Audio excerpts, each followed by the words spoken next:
La nuit tombe, nous sommes 7 sous les arbres, près des rosiers et des fraisiers, assis autour d'une table couverte des restes du buffet de midi. La journée d'autobiographie a eu lieu. C'était réussi, je crois. Plaisir de faire se connaître entre eux ceux qu'on connaît, c'est une chaîne d'amitié. On a essayé de s'organiser pour agir. Un groupe pour le bulletin, un groupe pratique d'écriture, savoir comment élaborer par montage un texte convaincant à partir d'une écriture journalière, et surtout un groupe lecture pour l'accueil des textes autobiographiques dont nous allons solliciter l'envoi. Me revoilà dans les appels, mais cette fois pour l'association. En fait, ça se mélange un peu dans ma tête, la recherche sur les jeunes filles et l'association.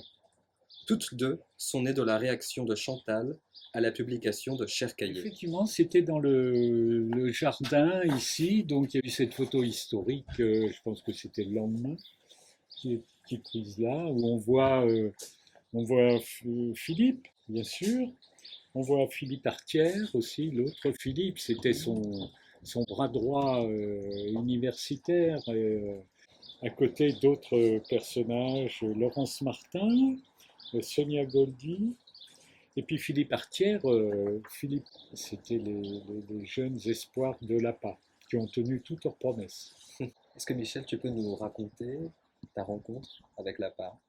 Alors en fait, tout a commencé avec Claire Pic, qui est accrochée dans la salle d'études.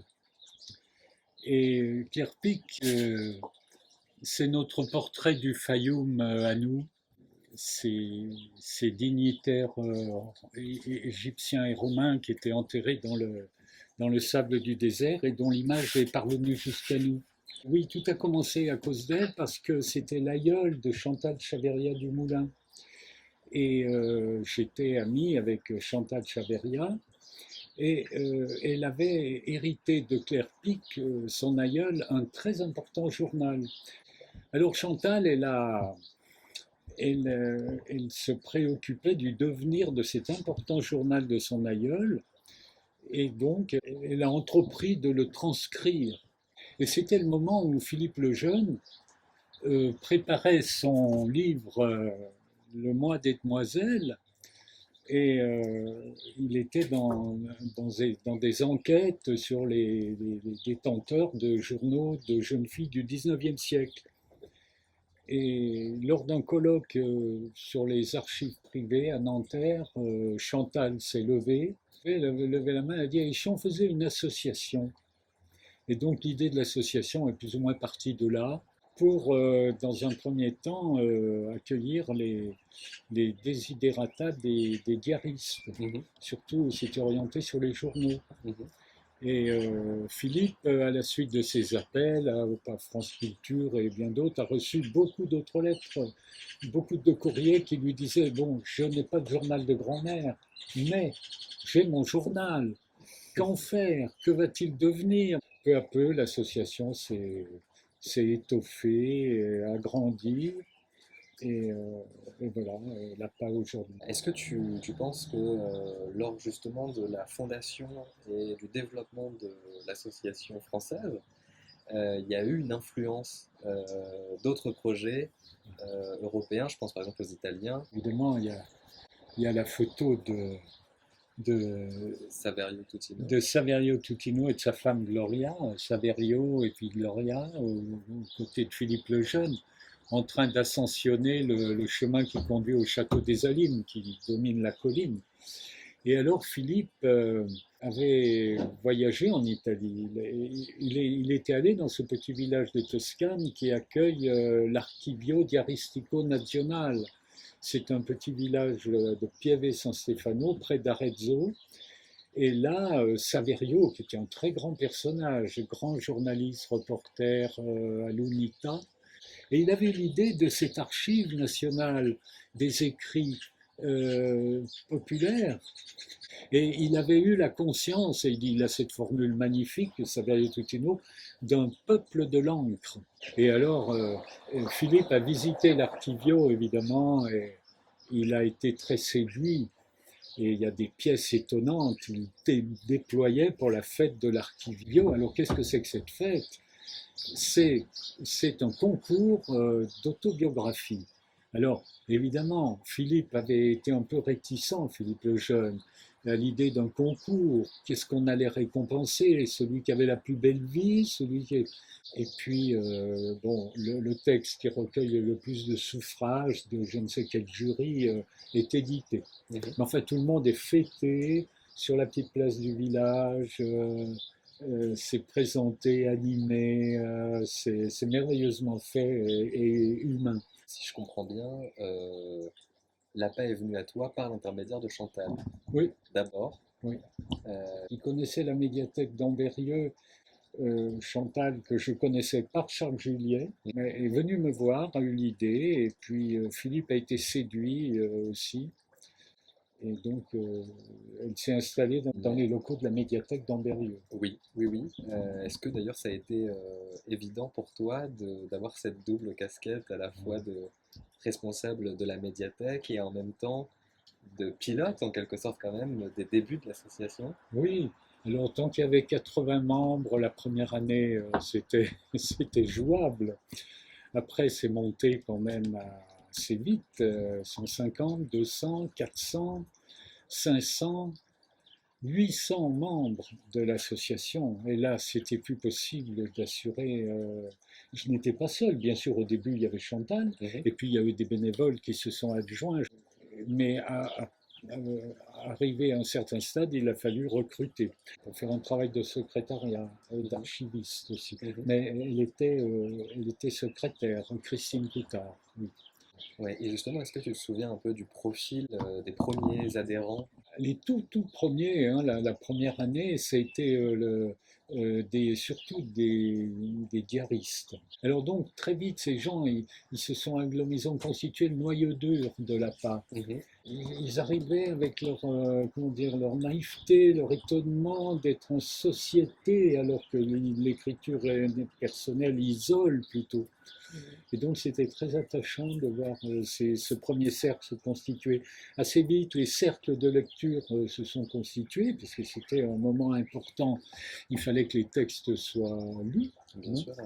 Et puis la grande famille des diaristes du début, elle s'est étoffée des auteurs de récits de vie.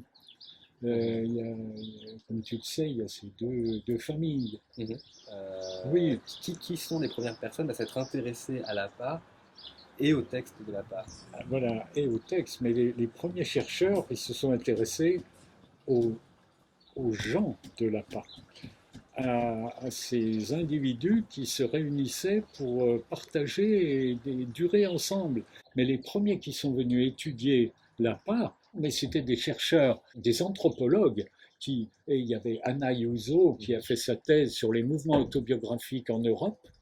Et au fond, elle était plus intéressée, non pas tellement par les textes, mais elle était intéressée par les personnes qui se constituaient en association pour durer ensemble, pour vivre ensemble leur passion privée. Parce que l'écriture est une passion privée, l'écriture personnelle, bien sûr. Oui, simplement vous dire que avoir accueilli l'APA au sein de ma bibliothèque est ma fierté professionnelle et que j'en suis très reconnaissant à Chantal Chavarria du Moulin et à Philippe Lejeune qui ont eu cette grande idée. Alors moi, je vais vous expliquer pourquoi j'ai déposé les textes à l'APA. C'est une manière, oui, Todine, de raconter mes contacts avec les déposants d'alors. Je me revois à la Grenette, donc, la bibliothèque d'Ambérieux, dans laquelle j'étais bibliothécaire, et qui accueillait l'APA. Je me revois ouvrant le courrier le matin, plongeant dans le vivier des journaux et des écrits de vie. Les vies s'offraient dans des enveloppes de papier craft armées pour les défendre. D'autres s'abandonnaient dans des enveloppes en papier mou, préparées par la poste au scotch jaune. Pendant toutes ces années, j'ai ainsi découvert l'extraordinaire gisement des écrits personnels, leur diversité, les différentes motivations de dépôt et les stratégies de transmission. Je pense à ce grand-père qui avait dédié à chacun de ses petits-enfants une tranche de sa vie. Pour Pierre, mon enfance. Pour Paul, les années 40-45, etc. L'APA m'a tout appris. Et chaque matin, c'était une découverte. On en a fait des cartes postales même. Je pense à Marinette, qui avait écrit sa vie de femme mariée en noir et blanc, tapuscrit, et puis après la séparation, sa vie de divorcée en couleur. Stylo de couleur. Marinette encore, qui chaque année relisait son journal, et on faisait un calendrier coloré avec des codes couleurs. C'était étonnant, hein, donc on a toujours la carte postale, hein, Florent, je pense. Là, par exemple, jaune pour les pensées de la mort, délivrance, des rayures sur certaines périodes pour dire ses mots d'oreille, etc. Toutes sortes de codes qu'elle avait inventés. Voilà, j'en arrive à mon dépôt. C'est plus tard que j'ai retrouvé une liasse de lettres de ma main dans le tiroir de ma mère après son décès. C'était des lettres de vacances, elles avaient été écrites dans ma 20e année, dans les années suivantes. J'en ai fait un livret photographique, j'ai agrandi le texte des illustrations pour en faire des pages de texte, enfin bref. Et j'ai écrit une préface qui expliquait et complétait les lettres, qui expliquait surtout que je pratiquais dans ces lettres ce qu'on appelle en broderie le Richelieu, c'est-à-dire des trous avec des contours brodés. Je brodais beaucoup parce que ces lettres avaient un caractère un peu public. Elles étaient lues aux clients du café tenu par mes parents lorsqu'ils demandaient mes nouvelles. Mes rencontres, mes expériences, ils sont à demi-mot. Et j'ai eu beaucoup de plaisir à les retranscrire, à les commenter en poussant les trous, et à faire ainsi œuvre d'autobiographe respectant le pacte, naturellement. Et je les ai déposés à l'APA qui m'avait tellement donné, et à qui j'ai voulu donner aussi un peu de moi. Voilà les raisons de mon dépôt. Et il a décidé de faire un grand récit chronologique.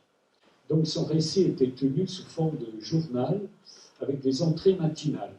Et c'est Philippe... Alors j'ai déposé le tapuscrit à l'époque, le tapuscrit à l'APA, et c'est qu'après la mort de mon père que je l'ai fait éditer. Et en tout cas, c'est Philippe, pour les échos de lecture, qui m'a fait le plaisir et l'honneur de rédiger l'écho dont mon père était très fier. Merci encore, Philippe, pour cet écho.